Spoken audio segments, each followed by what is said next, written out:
这有你豆腐，大概先都不是妈妈的， Ayos, be, ano yun?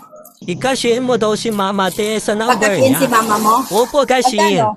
500. 500. Okay, wait lang, be, ah. Okay lang sa ipo de. Hintayin ko na lang po. Sa number po ni mama de may number na daw po siya sa'yo. Sa number na mama mo? Wait lang. Hanapin ko muna dito yung number niya. Opo de, sa number po ni mama. Sige po, wait ko na lang po. Nandito.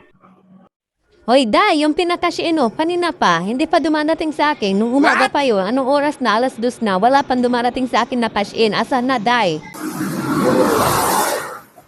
Wait lang, te. Nauna po yung bata. Wait lang. Anong nauna yung bata? Kanina pa ako kanina pang umaga ako nagpapakashin sa'yo pero hindi pa dumadating. Bakit hindi mo ako kinashin? Wala pa hanggang ngayon. Asan na, Day?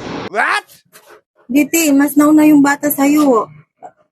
Kararating mo nga lang sabihin mo nauna ka. Anong nauna yung bata? Kanina pa nga ako umaga, hindi mo pa nakakashin yung cash-in ko. Asan na?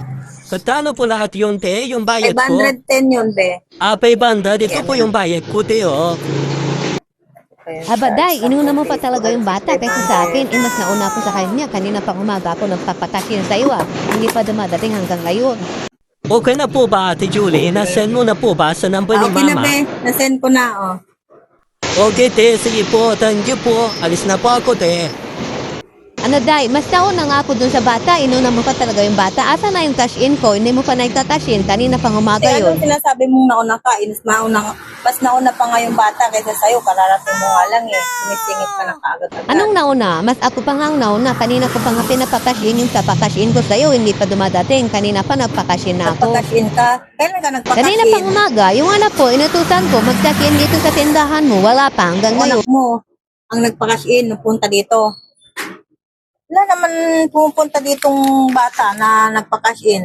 Yun lang, yung katatapos lang na nagkashin dito. Yung dalaga ko nga na, pinapunta ko dito sa tindahan mo na magpakashin sa'yo. Pero hanggang ngayon, yung kashin ko wala pa. Hindi pa dumadating. Anong balak mong gawin sa'yo na lang yung pakashin ko? Wala pa? Hanggang ngayon? Anak mong dalaga. Wala nga pumupunta dito. Anong wala? Dito ko siya inutusan na pumunta sa tindahan mo. Yun lang yung bata na lalaki ang pumunta dito na nagpakashin sa mama niya. Yung anak mo hindi napunta dito. Anong hindi napunta? Sabi ko sa kanya dito pumunta, At hindi magpakashin. mo tanungin yung anak mo kung saan siya nagpakashin. Baka sa ibang tindahan. Dito ka naman pumupunta agad-agad, sumusugod. Anong sa ibang tindahan? Wala nga silang pundo, kaya po dito pinapunta yung anak ko sa tindahan mo magpakashin. Hanggang ngayon wala pa, hindi pa dumadating yung kashin ko. Wala pong pumunta dito ang anak mo. Saka hindi ko kilala yung anak mo, te. Saan nagpakashin yun, yung batang yun? Sabi ko dito magpakashin sa tindahan mo Hanggang ngayon, hindi pa dumadating. Tanungin mo muna, te, yung anak mo kung saan siya nagpakashin.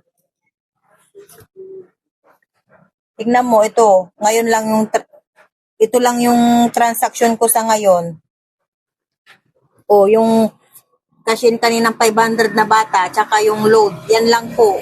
Wala pang ibang nagpakashin dito. Ay naku, walang yung batang yun. Saan tayo nagpakashin yun? Kanina ko pa pinakashin, hanggang ngayon wala pa. Iday, tanungin ko muna yung Sige anak po, ko. tanungin niyo po muna yung anak niyo, te. Hindi yung sugod kayo ng sugod dito. Basta-basta.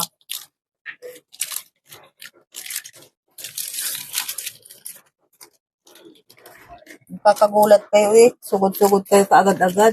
Hindi niyo muna tanungin yung anak niyo kung saan siya nagpa-cash-in. Sige, Day, pasensya na. Alis na ako. Sige, tanungin ko Sige muna po, yung tanungin anak niyo po ko. muna.